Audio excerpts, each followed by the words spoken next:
அன்பான தெய்வ பிள்ளைகளுக்கு ஒரு அரிய வாய்ப்பு.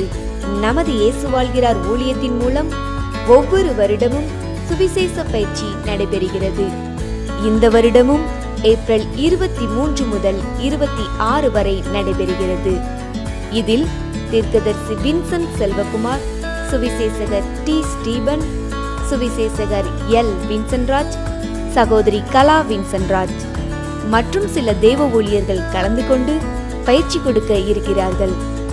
இந்த சுவிசேஷ பயிற்சி பள்ளியின் முக்கிய நோக்கமே தேசத்தின் இருளான நிலை மாறி தேசமெங்கும் சுவிசேஷத்தை அறிவிக்கிற தலைமுறையை எழுப்ப வேண்டும் என்பதே.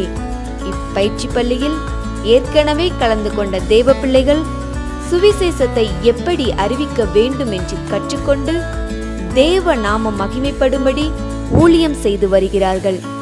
நீங்களும் இதே போல சுவிசேஷம் அறிவிக்க வாஞ்சியாய் இருப்பீர்கள் என்றால் கீழே உள்ள லிங்கை பயன்படுத்தி விண்ணப்பிக்கலாம்.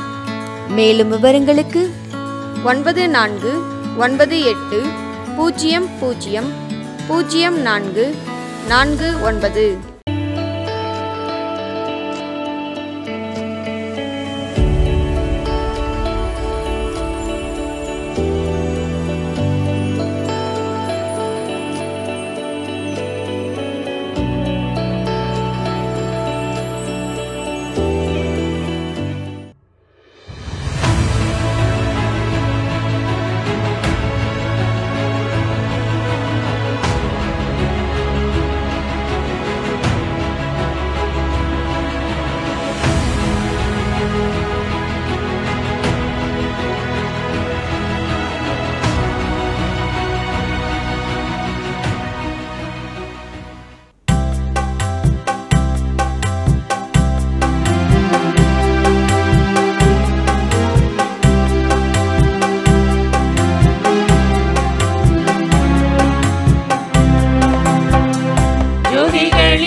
ஸ்தோத்திரமையா.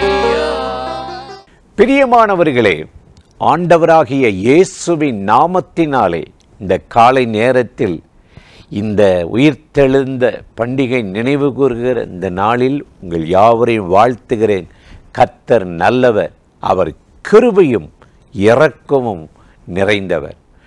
மரித்தேன், சதா காலங்களிலும் உயிரோடு இருக்கிறேன் என்றவர் இன்றைக்கு நமக்காக பரமேறினார், உயிரோடு எழுந்தார். அவர் பூமியில் வாழ்ந்தபோது இயேசு சொன்னார், யோவான் 11:25 சொல்லும்போது, நானே உயிர்த்தெழுதலும் ஜீவனுமாய் இருக்கிறேன் என்றார். எவ்வளோ ஒரு அருமையான ஆண்டவரில் நமக்கு வாக்கு கொடுத்தார். அப்பா, மனுஷனுடைய வாழ்க்கை மண்ணோடு மடிவதில்லை, பூமியோடு முடிவதும் இல்லை. நான் உயிர்த்தெழுதலும் உயிரும் ஜீவனுமாய் இருக்கிறேன் என்றார். லாசரை பார்த்து ஆண்டவர் இன்னைக்கு சொன்னார். அப்படி சொன்ன ஆண்டவர் உயிர் தெழுந்தாரா? 3ஆம் நாளில் உயிரோடு எழுந்தாரா? எதற்காக? நம்மை எழுப்புவதற்காக, நம்மை பரலோகம் கொண்டு போவதற்காக, நம்மை நித்தியத்தில் கொண்டு போய் இணைப்பதற்காக, பூமியோடு அந்த மண்ணோடு நம்முடைய வாழ்க்கை முடிவது இல்லை என்பதற்காக 3ஆம் நாள் உயிரோடு எழுந்தாராம். அவர் பூமியில் வாழ்ந்தபோது சீசர்களை பார்த்து அடிக்கடி சொல்வார், நான் 3ஆம் நாளில் உயிரோடு எழுந்திருப்பேன் என்றார். அப்படி சொன்ன இயேசு அதை நிறைவேற்றினார். மத்தேயு 28 வசனத்தில் பார்க்கும் பொழுது, மார்த்தாலும் மரியாளும் மதலேனா மரியாளும் கல்லறையில் இயேசுவை தேடி போகிறாங்க. ஒரு தேவதூதர் தோன்றி சொல்லுகிறார், அவர் இங்கே இல்லை, மண்ணோடு மண்ணா இல்லை, கல்லறையிலும் இல்லை, அவர் சொன்னபடி உயிர்த்தெழுந்தார். சொன்னார்ல, 3ஆம் நாள் உயிரோடு இழந்திருப்பேன், சொன்னபடியே உயிர்த்திட்டாருன்னாங்க. ரொம்ப சந்தோஷம். அவர்கள் வேகமாக இந்த செய்தியை சீசர்களுக்கு போய் அறிவித்தார்களா? எனக்கு அருமையான சகோதர சகோதரிகளே, அவர் இன்றைக்கு உயிரோடு எழுந்தது உண்டானால் உங்களை எழுப்புவார்ல, உங்கள் போராட்டத்தை மாற்றுவார்ல. எந்த காரியத்தில் விழுந்துட்டீங்க, எதில் படுத்து கிடக்கிறீங்களே, எதில் உங்களை கை தூக்கி விட ஆள் இல்லை, என்ன வேதனை, என்ன புலம்பல், அவர் 3ஆம் நாள் உயிரோடு எழுந்தது போல இன்றைக்கு அந்த ஆண்டவர் உங்களை எழுப்ப வல்லவராய் இருக்கிறார். ஆகவே இன்னைக்கு அந்த ஆண்டவரை இந்த பண்டிகை நாளில், உயிர்த்தெழுந்த நாளை நினைவு கூறுகிற நாம் இன்றைக்கு எல்லா காரியத்திலும் தேவனால் உயிர்ப்பிக்கப்பட்டு பலப்படுத்தப்பட்டு இன்றைக்கு ஆசீர்வதிக்கப்பட போகிறோம். அவர் செத்து போனவர் அல்ல, கல்லறையிலே இருந்தவர் அல்ல, மரித்தேன், சதா காலங்களில் உயிரோடு இருக்கிறேன் என்றார். நான் அல்பாவும் ஒமேகாவும் என்று சொன்னவர். வெளிப்படுத்தல் 1:18 பாருங்கள், மரித்தேன் ஆனால் சதா காலங்களில் உயிரோடு இருக்கிறேன் என்றார். அந்த தேவன் இன்றைக்கு யார் யார் பலவீனப்பட்டு உயிருக்கு போராடி ஆவியில் ஆத்மாவில் பலனில்லாமல் ஊசலாடி கொண்டிருக்கிற அத்தனை பேரையும், சாவுக்கு ஏதுவான சரீரத்தையும் இன்றைக்கு உயிர்ப்பிப்பார். ஒரு உயிர்த்தெழுந்த வல்லமைக்குள்ளே உங்களை கொண்டு போவார், நடத்தி செல்வார். ஆகவேதான் பலவீனப்பட்டு நடக்க முடியாமல் உயிருக்கு போராடி சரீரம் அழுகின யோபுவை ஆண்டவர் அவர் உயிர்ப்பித்தாரல, மீண்டும் 140 வருஷம் இந்த பூமியில் சுகத்தோடு பலத்தோடு வாழ உதவி செய்தார்ல. இன்னைக்கு அந்த ஆண்டவர் உங்களுக்கு உதவி செய்வார்.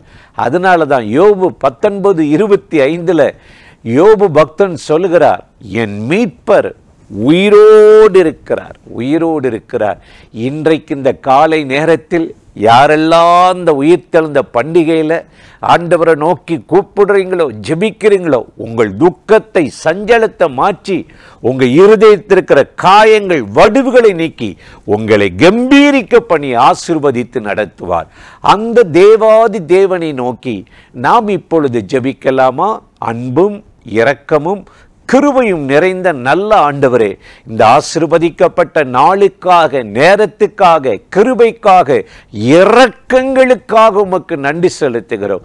இப்பொழுது யாரெல்லாம் ஆண்டவரே பலவீனப்பட்டு நம்பிக்கையிட்டு பலவிதமான போராட்டத்தில் சிக்கி தவிக்கிறார்களோ அத்தனை பேரையும் கர்த்தர் ஆசீர்வதித்து உயிர்த்தெழுந்த வல்லமையினால் சாவுக்கு ஏதுவான சரீரங்களை உயிர்ப்பித்தருளும். இன்றைக்கு புது ஜீவன் இறங்கட்டும்.